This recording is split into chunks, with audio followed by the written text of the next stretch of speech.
Manila Broadcasting Company. Sa balita, komentaryo, isyu, serbisyo publiko. Aksyon Radio! Sa Bacolod, aksyon! Action Radio Philippines Standard Time, 6:09. Ining na oras, ginadulong sa inyo sang Shane.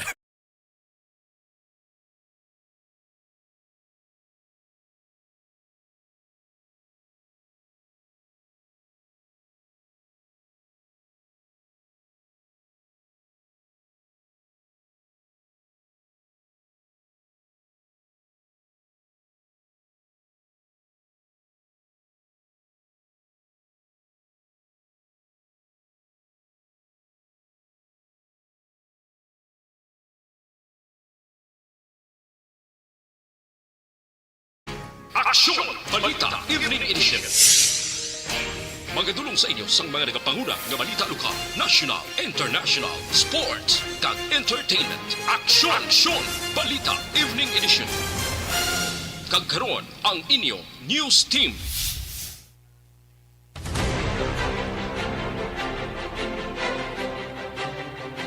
Mayong gabi syudad sa Bacolod, Western Visayas, kag bugos nga Pilipinas. Welcome na sa pagpangalagad sa Aksyon Balita Evening Edition. Karon nga daw Martes sa Mayo 18 tuig 2021. Makitan kita live sa mon official Facebook page kag sa YouTube channel ang Aksyon Radyo Bacolod kag mabatian pa sa www.actionradyobacolod.com.ph. Kaming inyo mga tag-balita. Aksyon ang Defensor. Kag Action Day Salazar para sa mga headlines sa una kita sa mga balita lokal. Tatlo patay sa separado nga insidente sang pagpangluthang sa Bacolod kag Negros Occidental. Mass vaccination sa mga empleyado sa Kapitolyo ginabi-abi sang pay.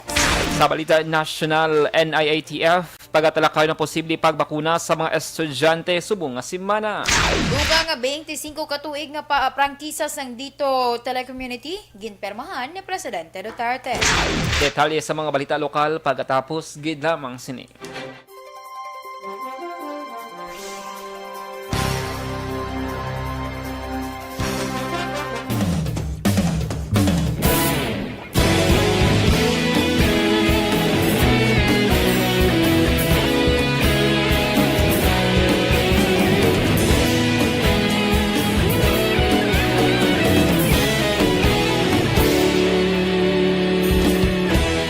Agapasang banwa, mabugnaw nga hangin nagadapyan na.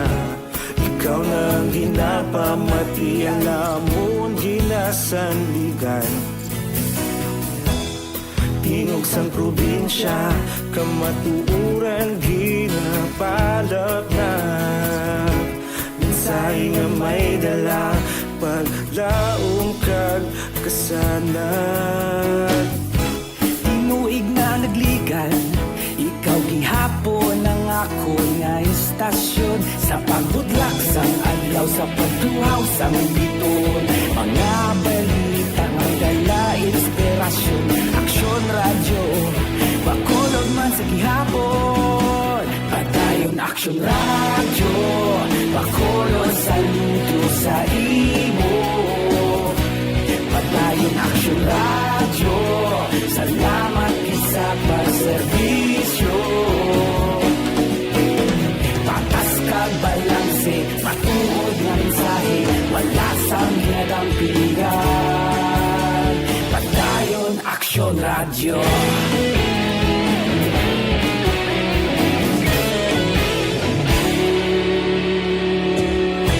Bacolod nun kag Negros sanon inyong pamatian. Stasyon nga nagapalaplag sang kamatuuran. Mabakod nga prinsipyo, reporter handa sa serbisyo.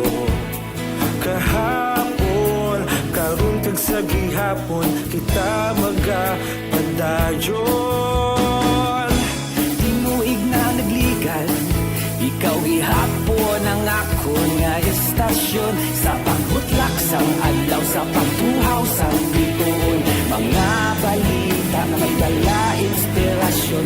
Aksyon Radyo, Bacolod man sa gihapon. Padayon Padayon Action Radio, Bacolod saludo sa imo. Padayon Action Radio, salamat gid sa pagserbisyo. Patas kag balanse, matuod na mensahe, wala sa ginadampigan. Padayon Action Radio. Una sa balita, una sa aksyon, sa Bacolod Action Radio. Una sa balita, una sa aksyon, sa Bacolod Action Radio. Kaulog na na'y sabisan anong nakahintangan. Responsable na pagbalita, pagdayon na ipalat na. Malasig pero sigurado, aksyon na may dala pagpalangga.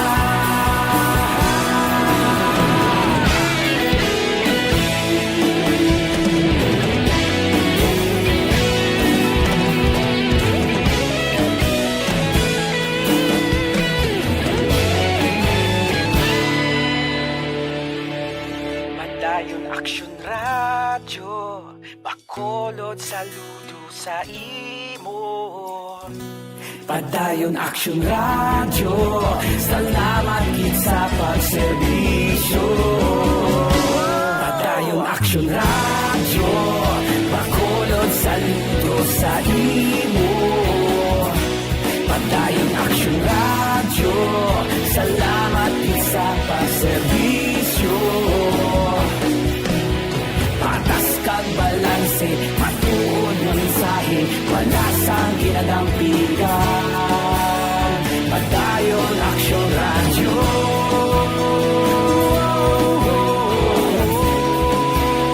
Padayon Action Radio.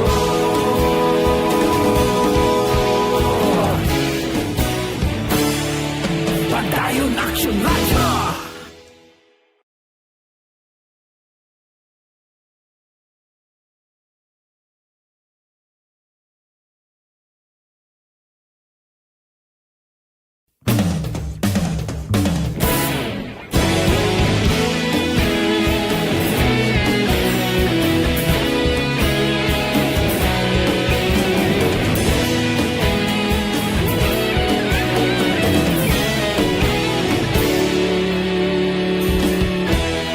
Agapasumbanwa, mabugnaw nga hangin nagadapyan na. Ikaw na ang ginapamatian namon ginasandigan. Tingog sang probinsya, kamatuuran ginapalap na. Minsay nga may dala, paglaom kag kasanat. Tinuig na nagligan, ikaw gihapon ang ako nga istasyon. Sa pagbudlak sang adlaw, sa pagtuhaw sang biton. Mga balita, mga dala, inspirasyon. Action Radio, Bacolod man sa gihapon. Padayon Action Radio, Bacolod saludo sa imo. Padayon Action Radio, salamat gid sa pagserbisyo. Patas kag balanse, matuod nga mensahe, wala sang ginadampigan. Padayon Action Radio.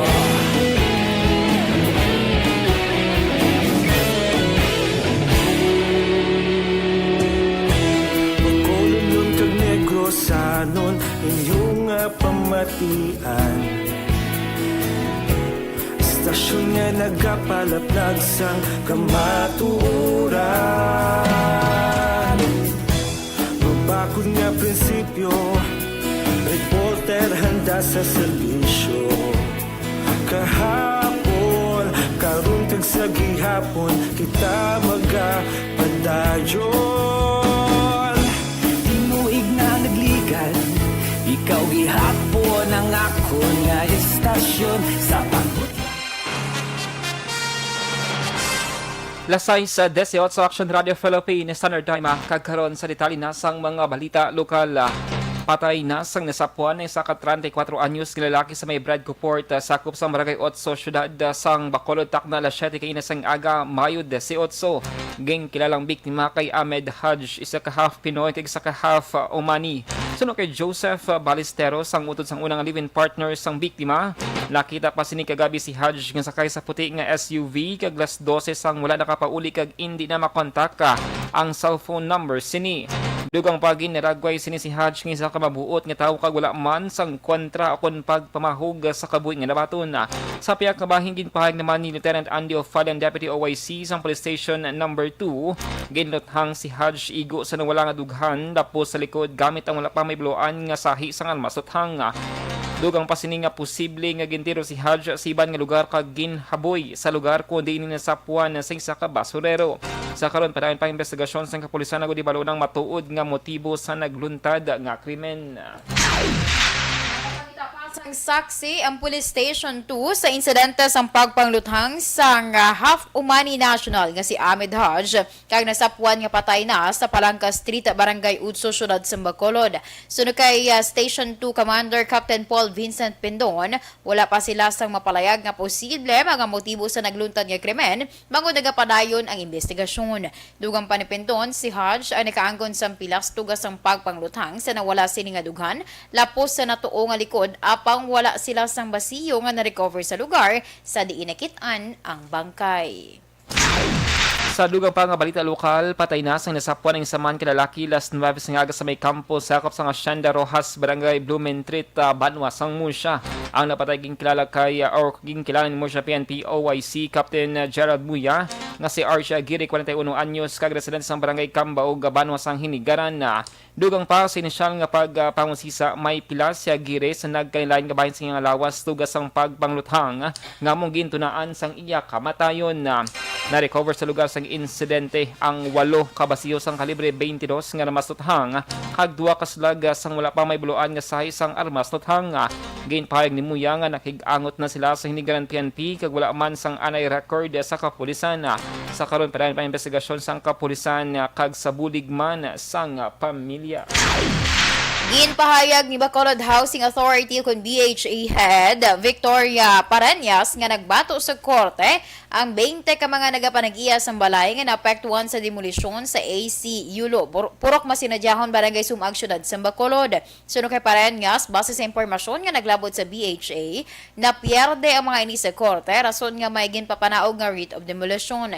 Dugang pa ni Paranyas, sadto ila na ginapadulungan ang lugar sa pagpatigayon sang pre-demolition conference pero bangod sa pagbato sa korte, ini nagapatimaan nga hindi sila luyag magkuha sang lot award sa syudad. Suro kay Paranyas, wala sa nag-apply nga pamilya sang ginpatigayon ang survey nga posible maging beneficiary kung kwalipikado. Ginpahayag man sini nga wala na sang paabuton ang mga naapektuhan nga mga pamilya sang relocation site bangod kung mag-apply gid man sila sa BHA, ilagi na usisa ang structure sang balay pero ini ang napangguba na. Una nga nagpasar sang resolusyon ang sangguniang panlungsod nga nag-refer sa BHA sa reklamo sa mga naapektuhan sa demolisyon. Sa iban nga balita lokal, ginabi-abi ka ginapasalamatan sang Progressive Alliance of Capital Employees o CONPACE sang gobyerno provinsyal sang Negros Occidental pagi kay Governor Bong Lacson sa natala nga pagpatigayon sang mass vaccination sa Webes nga adlaw Mayo 20. Sunod kay PACE President Renelo Laschere, pamatud damang inisang padayon nga pagtamud sang probinsya sa kinahanglanon sa mga empleyado. Dugang pasang PACE saman ang mga empleyado sang gobyerno provinsyal sa mga naapektuhan sang COVID-19 pandemic. Nagasalig ang PACE nga pagi sa mass vaccination mahatagan sang proteksyon kag kusoga ang mga empleyado agud mapadayon ang pagserbisyo. Masobra 1,000 ka mga empleyado sa Kapitolyo ang pagabukunahan kontra COVID-19. Subong at 2021 may 46 na ka mga provincial capital employees ang naga-positibo sa COVID-19. Lapnagon nga contact tracing ang ginapatigayon sa lokal nga gobyerno sang Tuboso sa mga persona nga naka-close contact sa mga nagpositibo sa COVID-19. Ini ang ginpahayag ni Mayor Richard Haujoco matapos i-implementar ang 7 ka adlaw nga granular lockdown sa Crossing Central Danau, Barangay San Jose, Tuboso. Suro sa alkalde, madamo sa mga residente sa mga lugar ang nagpositibo sa COVID-19. Isa sa mga ini ang may tindahan, samtang ang isa naman, frontliner nga naka-duty sa barangay health station kag munisipyo. Bangod sini, sunog kay Hawkot, tanan nga midwife kag health worker sa rural health unit ang naka-isolate. Ang granular lockdown ginumpisahan las 8 o kon las 5 sang hapon Mayo 17, tubtob las 5 sang hapon Mayo 24. Sa karon, ang banwa sang Tuboso may 19 ka mga aktibo nga kaso sang COVID-19.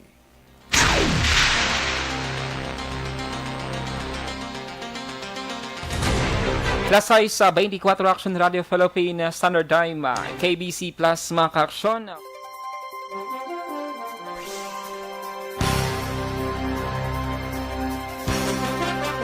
Bakit kailangang magpabakuna? Bakit nga ba vaccination? Ang pandemyang ito ay kumuha ng maraming buhay at patuloy pa nitong nilalagay sa peligro ang buhay ng nakakarami. Pinahina din nito ang ating ekonomiya at maraming Pilipino ang nawalan ng trabaho dahil dito. Sa pagkatuklas ng bakuna laban sa COVID-19, nagkaroon tayo ng oportunidad na malabanan ang pandemyang ito. Sa tulong ng mga bakuna, ay may iwasan natin ang sintomas ng impeksyon at posibleng maiwasan din ang malalang impeksyon at matigilan ang pagkalat nito. Gayunpaman, gaya ng iba pang mga bakunang ginagamit sa nagdaang dekada, ang abilidad nitong protektahan ang ating komunidad ay tataas lamang kung hindi bababa sa 70% ng ating populasyon ay bakunado. Halimbawa, kung ang iyong barangay ay mayroong 100,000 katao, hindi dapat bumaba sa 70,000 ang dapat mabakunahan upang matiyak na proteksyon ang buong komunidad. Kaya ating tandaan, ang pagbabakuna ay hindi lamang para sa iyo o sa iyong pamilya. Ito ay para din sa iyong barangay, lungsod at probinsya. Tara, sa Vida Vaccination! Aling mga bakuna ang gagamitin sa Pilipinas? Sa ngayon, may limitadong supply ng bakuna sa buong mundo. Sa katunayan, halos 80% ng stock sa buong mundo ay nabili na ng mga mayayamang bansa. Dahil dito, walang iisang kumpanya ang maaaring mag-supply ng 110 million na bakuna sa Pilipinas, kaya naman nakikipag-usap ang ating gobyerno sa 7 manufacturers. Sinisiguro natin na ang mga bakuna na to ay makakatanggap ng Emergency Use Authorization at kung may EUA sila, doon lamang sila bibilhin at gagamitin ng ating gobyerno para sa ating vaccination program. Nagbibigay ang EUA ng assurance o katiyakan na ang bakuna ay dumaan sa masusing pagsusuri at nirerekomenda ng mga independent na eksperto sa atin. Hindi mo rin kailangan mag-alala. Ang bakuna laban sa COVID-19 ay hindi magbibigay sa iyo ng COVID na sakit. Tara, sa Vida Vaccination! Magkano ang babayaran ko para mabakunahan? Ibibigay ng gobyerno ang bakuna ng libre. Wala kang dapat bayaran para magpabakuna. Tara, sa Vida Vaccination! Sino ang unang makakapagpabakuna?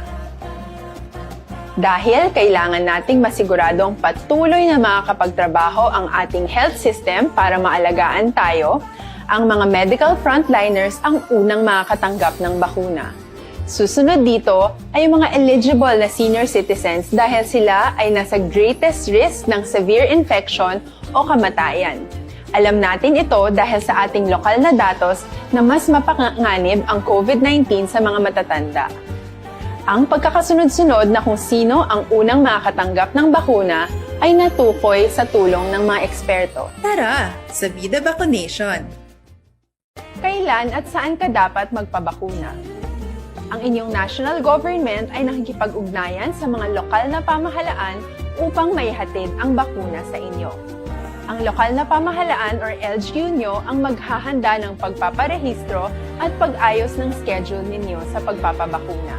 Mangyaring abangan ang anunsyo at instructions na magmumula sa inyong mga mayor or governors ukol dito.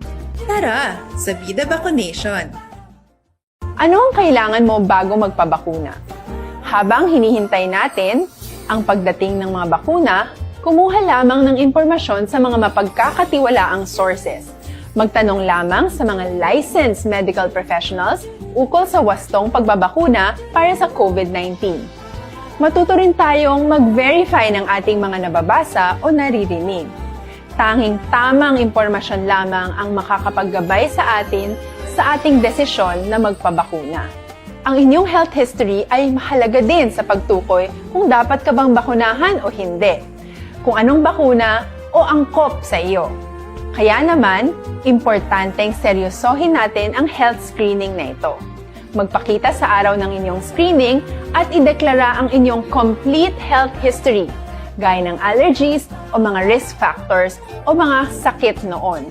Masusuri ka lamang ng tama ng isang health professional kung ibibigay mo ang mga hinihiling na impormasyon. Kung hindi ka naman sumailalim sa screening, hindi ka maaaring i-book o i-schedule para sa pagpapabakuna. Tara sa Vida Vaccination! Ano ang kailangang gawin sa araw ng pagbabakuna? Pumunta kayo sa vaccination site kung saan ka nakalista. Huwag kalimutan magsuot ng face mask at face shield.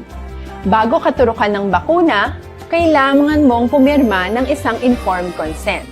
Sa pagpirma ng dokumentong ito, ay pinapatunayan mo na voluntaryo kang magpapabakuna at alam mo ang mga benepisyo at posibleng side effects nito. Huwag din kalimutan ang mga minimum public health standards habang nasa vaccination site. Katulad lamang nagpag-maintain ng 1 metrong layo sa iba at pagsasanitize ng inyong kamay habang naghihintay. Pagkatapos mong mabakunahan, ay makakatanggap ka ng isang vaccination card at malilista dito kung kailan ka nabakunahan at kung kailan ang iyong susunod na appointment. Mananatili ka muna sa vaccination site ng 1 oras upang obserbahan ka sa mga di pangkaraniwang na sintomas o adverse events. At dahil importante sa amin ang inyong kaligtasan, ay patuloy kang babantayan sa susunod na 1 taon or 12 months. Tara sa Vida Vaccination! Ano ang dapat gawin pagkatapos magpabakuna? Maaari kang makaranas ng side effects tulad ng sa trangkaso, pero mawawala naman ito dapat pagkatapos ng ilang araw. Huwag mag-alala, senyales to na bumubuo ng proteksyon laban sa sakit ang katawan mo. Karamihan nakakaranas ng lagnat o sakit at normal ito. Kontakin ang iyong healthcare provider kung ang pamumula o pagiging sensitibo ng lugar kung saan ka tinurukan ay lumala pagkatapos ng 24 na oras. At kung nag-aalala ka pa sa iyong mga sintomas o kung hindi sila nawawala pagkatapos ng ilang araw. Importanteng may ulat mo ang mga ito sa health authorities para maaral ng mga eksperto kung konektado nga ba ang mga sintomas mo sa bakuna o hindi. Ayaw naming mag-alala ang publiko ng hindi Lasay sa 32 sa Action Radio Philippines Standard Time kagkaroon sa litalinas ang balita nasyonal. Pagkatalakayon sa National ITF ang posible pagpabakuna sa mga estudyante kontra COVID-19 subong nga semana. Suno kay CHED Chairman Prospero de Vera, may mga pungsod ginagaplano nga bakunahan ng mga estudyante para makabalik sa in-person classes. Dugang pasiningan na apektuhan man ang mental health sa mga estudyante kag luyag sang mga ini nga masami magwa sila nga balaya. Una na pahag ni Secretary Carlito Galvez Jr. nga ilakip ang 12-17 anyos sa COVID-19 vaccination.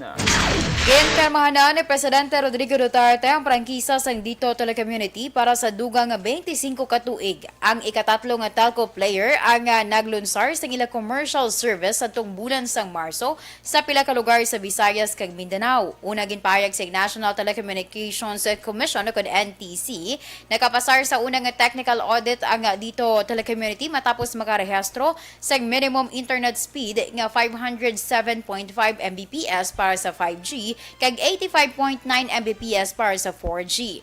Apang ginpahayag man sang NTC nga wala pa sang subscribers ay network sang Dito sa ginpatigayon ang technical audit. Base sa record, ang Dito nagasakop sang 37.5% sang populasyon sa Pilipinas tag nagalabot sa 8,860 ka mga barangay. Madumduman, una ginpromisa sang Dito nga magahatag sang malapit sa internet speed sang Singapore nga yara sa 27 Mbps sa una sini nga tuig. Sa dugang pang balita national, gain na pasiguro ni Anay Senador kagkaroon Deputy Speaker Lauren Ligalda nga padayon ang kamera sa pagpangita sang paagi agud mas makahatag sang bulig sa panahon karon nga may pandemic. Sunod sa Senador kun Anay Senador maid-aid nga ginatun-an sing kamera ang bayanihan to arise as one act o kun bayanihan 3 nga tuyo makahatag sang dugang nga stimulus package.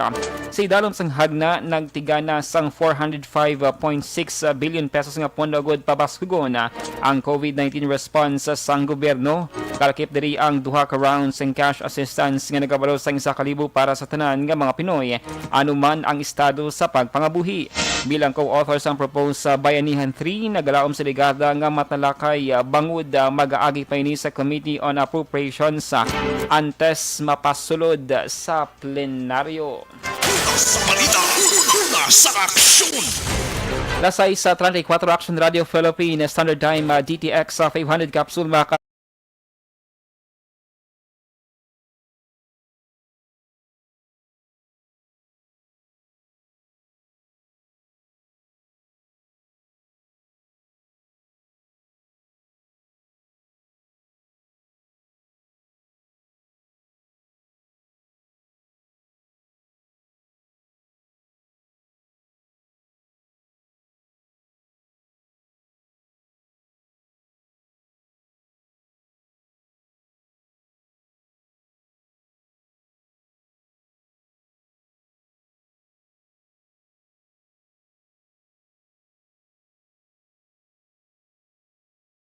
third time inyo nabatian ang kabugusan nga mga balita sa Action Balita Evening Edition.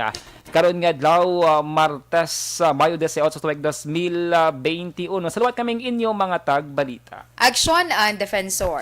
Kag Action Day La Salazar, una sa balita, una sa aksyon Sa Bacolod Action Radio.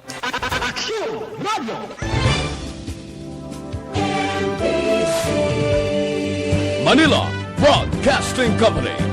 Sa balita, komentaryo, isyu, serbisyo publiko. Sa Bacolod, aksyon!